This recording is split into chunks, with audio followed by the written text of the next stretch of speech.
화는 분명히 통찰해야 버릴 수 있다. 보통 사람들은 화가 일어날 때 화를 분출하거나 억누르는 쪽으로 반응한다.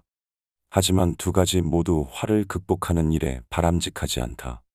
어떤 사람들은 화가 일어나게 한 대상에게 화를 분출하는 것은 정당하고 당연하다고 생각하며 화가 날 상황이 생기면 화를 내는 것으로 상대에게 대응한다. 이렇게 화로서 대응했을 때 일시적으로는 마음이 후련하고 기쁠 수 있다. 하지만 불교 경전에는 분노는 뿌리에 독이 있고 꼭대기에 꿀이 듬뿍 들어있다 라는 가르침이 나온다.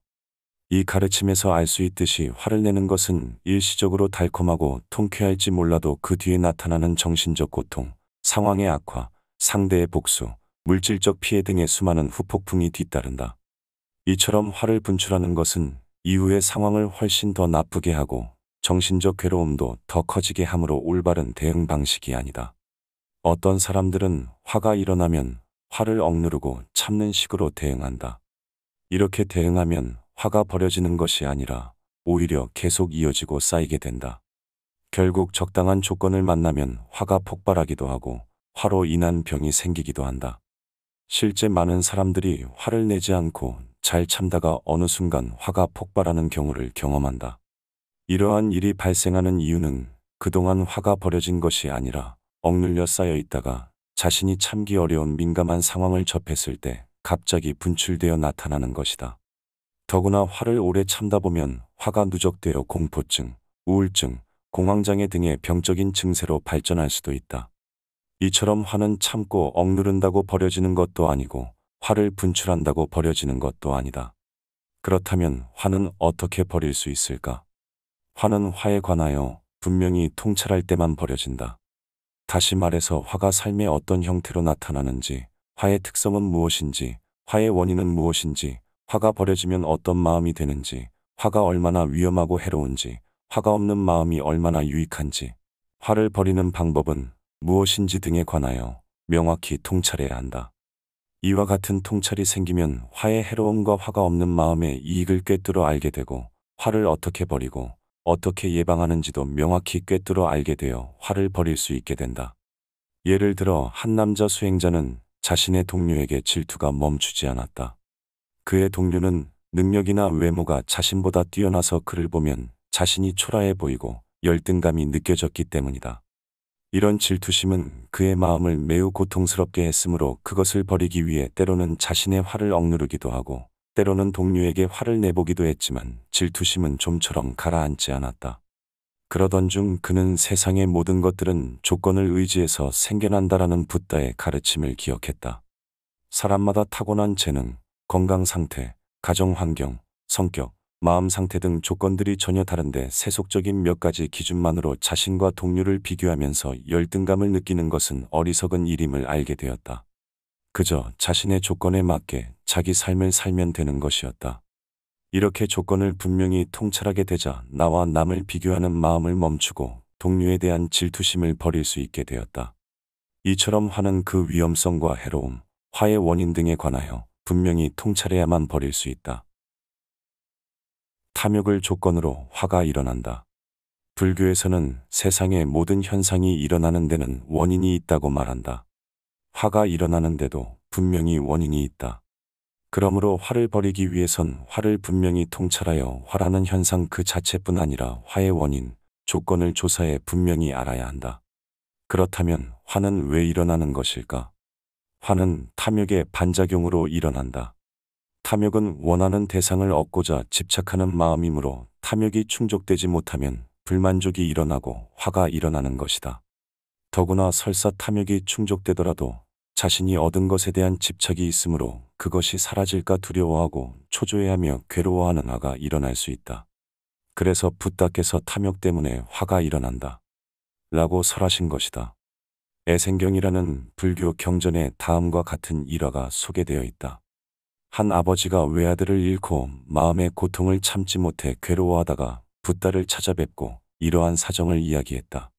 그러자 붓다께서 근심, 탄식, 육체적 고통, 정신적 고통, 절망은 사랑하는 사람에게서 생겨나고 사랑하는 사람에게서 발생한다 라고 말씀하셨다. 하지만 이분은 붓다의 말씀에 수긍하지 못하고 반발하였다.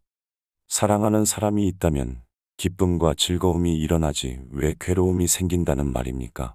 그러고는 붓다의 말씀에 대해 만족하지 못하고 집으로 갔다. 이후 붓다께서 하신 말씀이 꼬살라국에 퍼졌는데 그 말씀을 이해하지 못하고 붓다를 의심하는 사람들이 생겨났다. 이 말은 꼬살라국의 빠세나디 왕에게도 전해졌고 그 이야기를 들은 빠세나디 왕도 사랑하는 사람이 있을 때 왜 괴로움이 생긴다는 말이가 라며 불만을 표시했다. 하지만 붓다의 독실한 신자이자 뛰어난 지혜를 지닌 빠세나디 왕의 왕비 말리카는 달랐다. 보통 사람들은 자기 견해에 빠져서 붓다의 가르침을 잘 이해하지 못하고 불만을 표시했지만 말리카 왕비는 붓다께서 그렇게 말씀하셨다면 분명히 이유가 있다고 생각했다.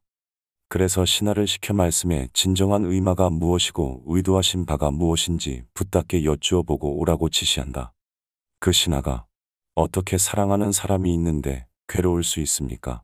라고 여쭙자 붓다께서는 어떤 여인의 어머니가, 아버지가, 오라버니가, 자매가, 아들이, 딸이, 남편이 죽었을 때 그녀는 그로 인해 실성하고 정신이 나가버린다. 그래서 이 골목 저 골목을 다니면서 내 어머니를, 내 아버지를, 내 오라버니를, 내 자매를, 내 아들을, 내 딸을, 내 남편을 못 보셨습니까? 라고 괴로워하며 울부짖는다. 이와 같은 예를 통해서 근심, 탄식, 육체적 고통, 정신적 고통, 절망은 사랑하는 사람에게서 생겨나고 사랑하는 사람에게서 발생한다는 것을 알 수 있다. 라고 대답하셨다. 이 법문을 들은 신하는 매우 기뻐하며 붓다께 감사드린 뒤 왕비에게 대화의 내용을 전했으며 이와 같은 법문을 전해 들은 말리카 왕비도 역시 아주 기뻐했다는 이야기다. 이 이야기에는 깊은 가르침이 숨어 있다. 사람들에게 일어나는 화는 독립적으로 작용하는 게 아니라 탐욕과 연관되어 있다는 거다. 실제로 성냄 또는 화를 숙고해 보면 그 이면에 반드시 탐욕이 숨어 있음을 알 수 있는데 위의 이야기에서 여인이 겪는 괴로움의 주된 원인은 사랑하는 사람에 대한 애착이다. 사실 지금도 수명이 다해서 또는 여러 가지 병으로 인해 사망하는 분들이 많지만 모든 사람들이 그분들 때문에 괴로워하지는 않는다.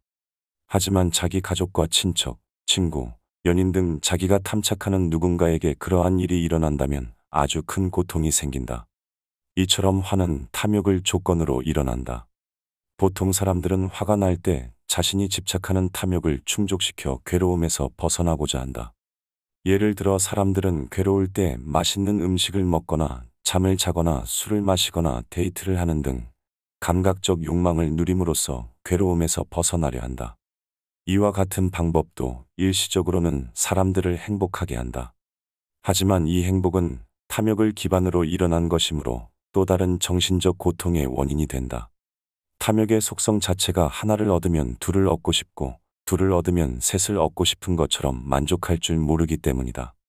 이러한 이유로 붓다께서는 하늘에서 황금 비가 내려도 사람들의 욕망은 채워지지 않는다. 라고 말씀하신 것이다. 화를 진정으로 버리려면 화가 일어나게 하는 원인인 탐욕을 버려야 한다. 예를 들어보겠다. 많은 사람들은 불확실한 미래에 대하여 불안해한다. 여기에서 불안도 불만족스럽고 싫어하는 마음이므로 화의 일종이다. 이러한 불안의 원인은 안정된 삶에 집착하는 탐욕 때문이다. 이와 같은 안정된 삶에 대한 탐욕으로 인해 미래에 대한 불안이 생기는 것이다. 그런데 세상의 모든 것들은 조건에 의해 생겨난 것이어서 조건이 다하면 사라질 수밖에 없으므로 무상하고 무상한 것들은 불안전하고 불확실하고 불만족스러운 속성이 있다. 또 무상하고 불확실한 것들을 내 마음대로 통제할 수 없다. 주변 환경을 자신이 원하는 대로 바꾸고 싶다 해도 자기 마음대로 되지 않는다. 세상이 자신이 원하는 대로 되기를 바라지만 그렇게 되는 일이 많지 않다. 심지어 내 몸, 내 마음도 뜻대로 되지 않는다. 항상 행복하기를 바라면서 집착해도 행복은 조건이 다하면 사라진다. 늙지 않고 병들지 않고 죽지 않기를 바라고 집착해도 늙어가고 병에 시달리다가 결국 죽기 마련이다. 이처럼 세상의 모든 일은 불확실하고 내 마음대로 통제할 수 없다. 그러므로 사람들의 삶이 불확실한 것은 당연하고 자연스러운 일이다. 이러함에도 자신의 미래가 확실하기를 집착함으로 정신적 괴로움이 일어나고 불안해지는 것이다. 집착이 강할수록 불안도 훨씬 커진다. 설사 지금 안정된 삶을 살고 있다고 하더라도 그것은 잠시일 뿐이다. 조건이 다하면 사라지기 마련이므로 그것이 사라질 때의 상실감으로 인한 불만족과 미래에 대한 불안이 일어나게 된다. 하지만 세상의 모든 현상은 조건을 의지해서 일어났다가 사라질 뿐이므로 무상하고 불확실하고 내 마음대로 통제할 수 없음을 분명히 통찰한다면 확실한 미래에 대해 집착하는 탐욕을 버릴 수 있다. 이렇게 자신의 미래가 확실하기를 집착하는 탐욕이 버려지면 나아가 불안도 버려지게 된다. 다시 말해 탐욕을 조건으로 화가 일어남으로 탐욕이 버려지면 화도 저절로 버려지는 것이다. 화, 이해하면 사라진다의 책의 일부 내용이다.